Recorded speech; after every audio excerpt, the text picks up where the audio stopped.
फिर से बहुत सारे लोगों की क्वेरीज आना शुरू हो गए हैं, तो SPSS और इस सब को लेके I am just starting a new playlist. और ये प्लेलिस्ट साइमल्टेनियसली काम करेगी, SPSS और जमोवी दोनों को साथ में लेके चलेंगे हम। अभी प्लेलिस्ट का फर्स्ट वीडियो जो है which is about SPSS, how SPSS looks like, look and feel of SPSS। तो जब आप SPSS को फर्स्ट टाइम, एक चीज़ मैं बताना भूल गया कि आई एम यूजिंग SPSS 27 जो मेरे ऑफिस ने दिया हुआ है। आपके पास 23 हो, 24 हो, 25 हो, any version, whatever version, whichever version you are using, the things will be almost identical except this introduction dialog box.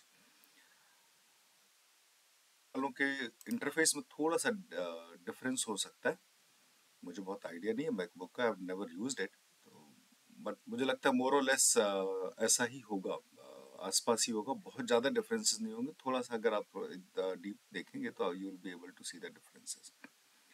ठीक है, तो ये जो फर्स्ट डायलॉग बॉक्स आपको दिख रहा है, इस फर्स्ट डायलॉग बॉक्स में आप देखिए रीस्टोर पॉइंट्स। तो ऐसी डेटा फाइल्स जो मैंने बीच में कहीं छोड़ दी थी, देखिए ऑटो रिकवरी दिख रहा है ना, कल मैंने 10:46 पे एक डेटा कार सेल्स बंद कर दिया, आउटपुट बंद कर दिया, तो वो सारे रिकवरी डेटा पॉइंट्स मुझे यहाँ दिखते हैं। रिसेंट डेटा फाइल्स जो इस पे मैंने थोड़ी देर पहले या रिसेंटली जिन पे फाइल्स पे काम किया हुआ है, एंड सिंपल फाइल्स।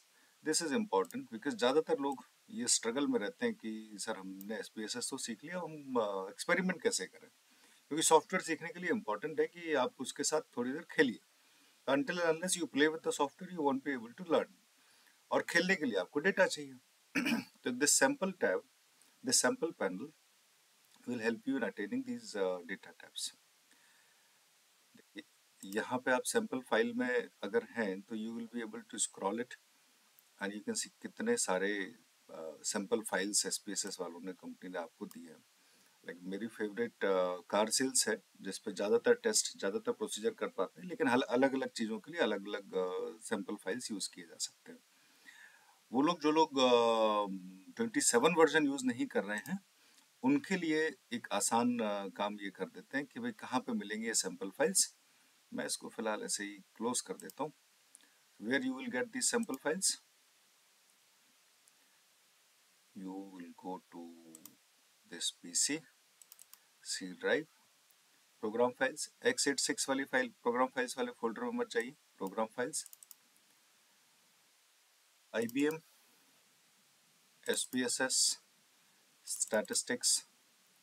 मेरे पास 23 पहले इंस्टॉल था, अभी 27 इंस्टॉल्ड है, तो मैं 27 में जा रहा हूँ। आप 23 या जो भी दूसरे वर्जन आपके, अगर आपके पास 25 है तो उस वर्जन की फोल्डर यहाँ होगा। Right now I am going in 27। यहाँ पे एक फोल्डर होगा सैम्पल्स।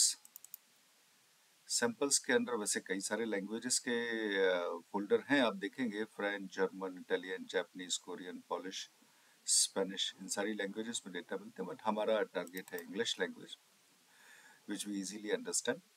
तो ये आपको इतने सारे सैम्पल फाइल्स मिल जाते हैं, जिसमें से मैंने आपसे कहा कि my favourite is car sales, तो हम इस पर काफ़ी काम करेंगे कार सेल्स पे। ये देखिए आपको कार सेल्स वाली फाइल मिल गई। Just double click it from here and you will be able to get this sample file open for your experimentation.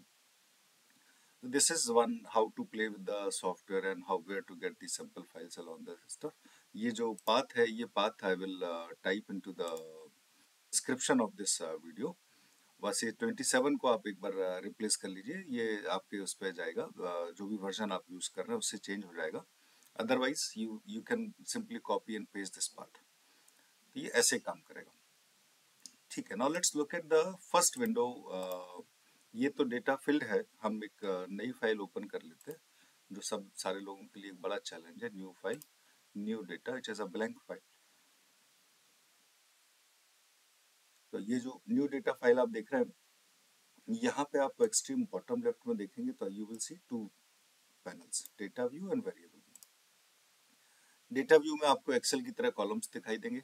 Top में जहाँ एक्सेल में ABCD लिखा होता है, वहाँ यहाँ पे वेरिएबल वेरिएबल लिखे होंगे, और रोज में यहाँ पे 1 2 3 4 5 जैसे एक्सेल में लिखे होते हैं, उसी तरह से यहाँ पे आपको दिखेंगे। इनको हम सेल ही कहते हैं, जैसे एक्सेल में सेल कहा जाता है। तो भाई, और ये भाई एक्सेल में ये होता है, इसका नाम होता है B2, इस सेल का नाम होता है B2। यहाँ पे हम इस वेरिएबल का नाम चेंज कर सकते हैं। कैसे चेंज कर सकते हैं, देखिए हमें उसके लिए जाना होगा वेरिएबल व्यू में। we'll go to variable view और यहाँ पे आपको जैसे फर्स्ट फॉर एग्जांपल आपको लिखना है respondent number, use short form respondent number. अच्छा, एक इंटरेस्टिंग बात यह कि आप अगर इसमें स्पेस दे के नंबर लिखेंगे और फिर एंटर करेंगे तो ये मना कर देगा, कहेगा variable name contains an illegal character, which means कि वेरिएबल नेम में स्पेस या स्पेशल कैरेक्टर या आप ये सारी चीज़ें यूज़ नहीं कर सकते। तो रिस्पोंडेंट के साथ में अंडरस्कोर जोड़िए, आईडी लिखिए, किस तरह का न्यूमेरिक है, विड्थ है। रिस्पोंडेंट नंबर डेसिमल में तो होगा नहीं, रिस्पोंडेंट नंबर होगा 1 2 3 4 5, तो रिस्पोंडेंट नंबर का डेसिमल 0 कर दीजिए। लेबल में आप पूरा एक्सप्लेनेशन, पूरा क्वेश्चन लिख सकते हैं। वैल्यूज की अभी बात करते हैं, नेक्स्ट क्वेश्चन पे क्या हो सकता है। तो भाई रिस्पोंडेंट नंबर का वेट कितना है, वेट पूछ लिया आपने। वेट आपके वेट तो डेसिमल में हो सकता है, width is 8 which is a size maximum allowable size, decimal is 0.2, तो भाई आप कह सकते हो कि मेरा वेट 60 किलो 500 ग्राम है, तो 2 डेसिमल तक मैंने इसे अलाउ किया है। What is the weight of the student,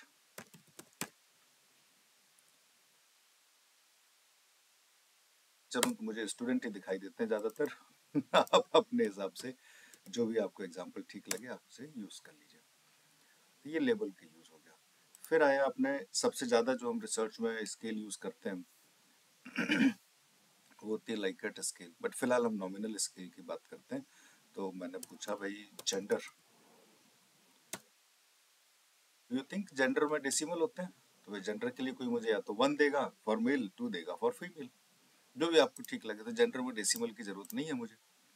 यहाँ मैं ऐसे ही what is the gender of student. अब वैल्यूज क्या होंगे, इस पे जो साथ में 3 डॉट्स दिख रहे हैं इस पे क्लिक कीजिए, you will get value 1 is for male. आप अपने हिसाब से कुछ भी यूज कर सकते हो, क्लिक ऑन इट।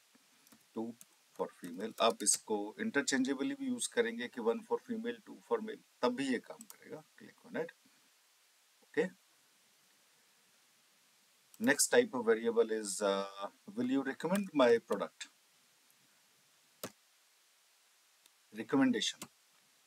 रिकमेंडेशन मैंने स्ट्रांगली डिसएग्री से स्ट्रांगली एग्री के स्केल पे पूछ लिया। लाइक इट स्केल आपको याद होगा 1 to 5, 1 स्ट्रांगली डिसएग्री, तो भाई वहां पे मैंने ये क्वेश्चन डाल दिया। उसमें भी डेसिमल प्लेस की रिक्वायरमेंट नहीं, उसमें भी आपको डेसिमल प्लेस की रिक्वायरमेंट तो होगी नहीं। यहाँ पे आपने वैल्यूज में जाइए, 1 for strongly disagree, 2 for disagree, 3 for neutral, 4 for agree, 5 for strongly agree. Okay कर दीजिए। अब इससे थोड़ा सा और आगे बढ़ते हैं। भाई ये तो अलाइनमेंट है, कॉलम साइज, मिसिंग वैल्यूज, ठीक है। अब देखिए जेंडर के आपने स्टार्टिंग जब किया होगा स्टैट्स और रिसर्च की बात जब करना शुरू की होगी तो आपको 4 तरह के स्केल पढ़ाए होंगे, nominal scale, ordinal scale, ratio scale और इंटरवल स्केल।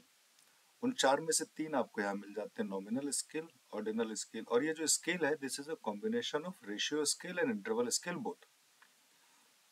फिलहाल जेंडर की बात करते हैं तो जेंडर कौन सा वेरिएबल है हमारा, नॉमिनल वेरिएबल। रिकमेंडेशन कौन सा वेरिएबल है हमारा, स्केल वेरिएबल। ये इस तरह से आप डेटा एंट्री स्टार्ट करते हो। एक छोटी सी बात रह जाती है, रोल। आपको याद होगा कि जैसे हमने बात की कि service quality Leeds customer happy, customer happy makes them loyal, customer loyal customers start advocacy, right. अगर आप इस रोल में जाके देखेंगे ना तो यहाँ पे आपको वेरिएबल दिख रहा है इनपुट, टारगेट, बोथ। तो यहाँ पे इनपुट क्या होगा, जैसे service quality is purely input,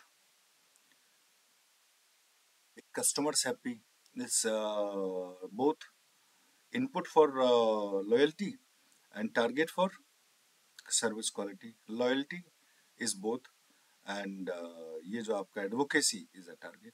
तो इस तरह से आपके अगर इक्वेशन में आपने ये रूल्स डिसाइड कर रखे हैं तब ठीक है, अदरवाइज बाय डिफॉल्ट अगर आप इन्हें इनपुट छोड़ देंगे that will not create any problem for you. So that's it. This is the first video. अभी हम next video में data view की तरफ भी चल के देखेंगे और उसके बाद फिर बात करते हैं आगे. Thank you.